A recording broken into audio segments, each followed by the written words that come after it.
गांव का रहने वाला हूं, जहां पर कल ये गोले गिरे हैं और मेरी ये चचेरा बाई है, उसकी बीवी है जो कल ये गुजर गई है, जो 4 बच्चों की माँ है।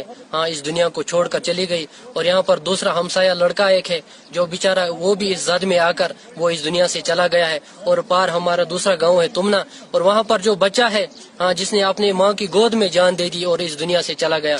इसलिए आपसे दोनों मुल्कों से की गवर्नमेंट से गुजारिश की जा रही है कि पूरी दुनिया इस वक्त लड़ रही है, बीमारी की वजह से लड़ रही है, और ये दोनों मुल्क एक दूसरे के ऊपर गुस्सा निकाल रहे हैं। इसलिए आपसे गुजारिश है कि ये चीजें बंद करें। ये चीजें शोभा नहीं देता है। हाँ, ये चीजें शोभा नहीं देते। ये इज्जत वाला काम नहीं है कि घरों लोगों को बेघर किया जाए और लोगों को इस हाल में दहशत के सिलसिले में आप खुद अंदाजा लगाए। हम कल चप्पलों के बगैर हाँ यहाँ से निकले हैं, पैदल भागे हैं, और रास्ते में पुलिस वालों ने भी तंग किया। उन्होंने छोड़ा नहीं हमें कि यहाँ पर रेड जोन है, यहाँ हमारी जाने जा रही है, और वो वहाँ पर कह रहे थे कि ये रेड जोन है। हाँ, हम क्या करते उस वक्त, शाम के वक्त हम चप्पलों के बगैर यहाँ से भागकर हाँ अपने रिश्तेदारों के घर गए। और यहाँ हमारे हमसाये जो हमसाया इलाके, किसी ने हमें अपने घरों में जगह नहीं दी, इस वजह से कि आज बीमारी है। वो भी बेचारे डर रहे हैं, इस वजह से जगह नहीं दे रहे। इसलिए हम दोनों मुल्कों की गवर्नमेंट से गुजारिश की जा रही है कि ऐसा ना करें।